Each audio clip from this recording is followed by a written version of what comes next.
Hello বন্ধুরা, আমি প্রিয়া। আমার চ্যানেল প্রিয়ার রান্নাবান্নায় তোমাদের সবাইকে স্বাগত জানাই। আগামীকাল তো পৌষ পার্বণ।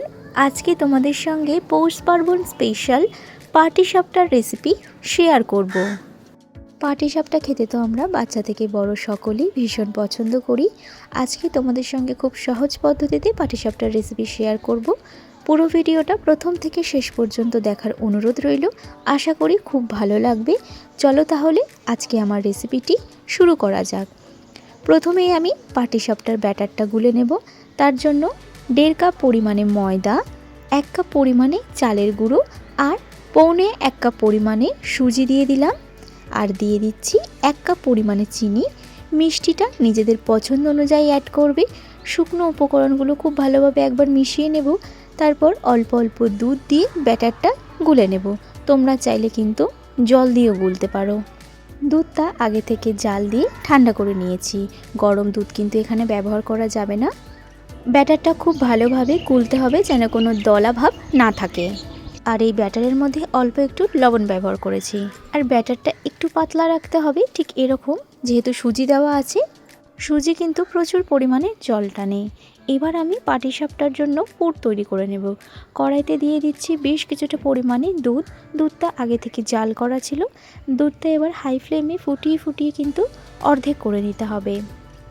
দুধটা যখন ফুটে ফুটে মোটামুটি ঘন হয়ে আসবে, তখন দিয়ে দেব এখানে বেশ কিছুটা পরিমাণে নারকেল কোড়া। দুধের সঙ্গে নারকেল মিশিয়ে যদি পুরটা তৈরি করা হয় তাহলে খেতে কিন্তু খুবই ভালো লাগে।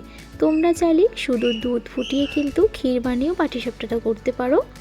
আর এখানে দিয়ে দেব আমি 2 চামচ পরিমাণে মিল্ক পাউডার। মিল্ক পাউডার দিলে স্বাদটা ভীষণই ভালো হয়। মিল্ক পাউডার দেওয়ার পর খুব ভালোভাবে একবার মিশিয়ে নেব।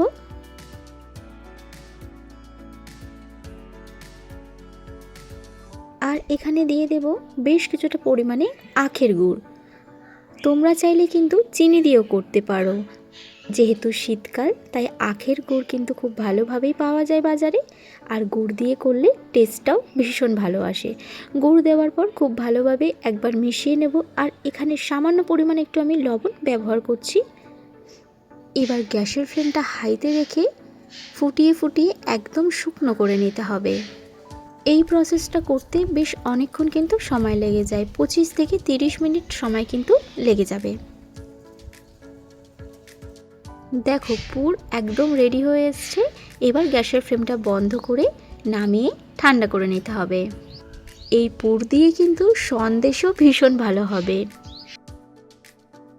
এবার পাটিসাপটাগুলো তৈরি করে নেব। গ্যাসে একটা তাওয়া বসিয়ে অল্প একটু রিফাইন্ড অয়েল দিয়ে তাওয়ার চারিপাশে ভালোভাবে তেলটা মাখিয়ে নিতে হবে। তারপরে 1 হাতা করে ব্যাটার দিয়ে হাতার সাহায্যে গোল করে চারিপাশে ছড়িয়ে গ্যাসের ফ্লেমটা লো টু মিডিয়ামে রেখে কিছুক্ষণ ঢাকা দিয়ে রাখতে হবে, যাতে গোলাটা একটু টেনে যায়।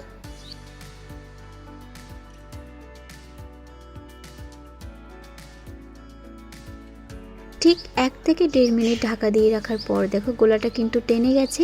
এবার আমি এক সাইডে পুরটা দিয়ে পাটিসাপটাগুলো মুড়িয়ে নেব।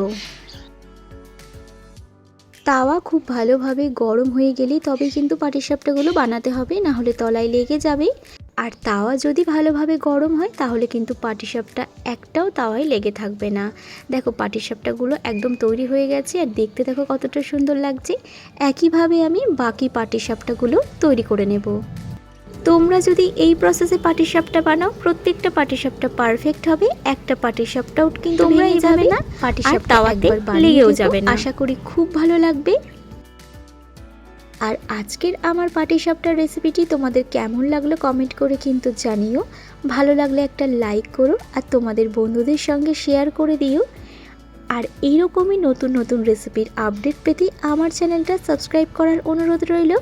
সবার আগে আমার ভিডিও নোটিফিকেশান পেতে পাশে থাকা বেল আইকনটা কিন্তু অবশ্যই প্রেস করে দিও। সকলে খুব ভালো থেকো, সুস্থ থেকো। দেখা হবে আবার পরের ভিডিওতে। আর কালকের পৌষ পার্বণে অবশ্যই কিন্তু এইভাবে পাটিসাপটাটা বানিয়ে দেখো।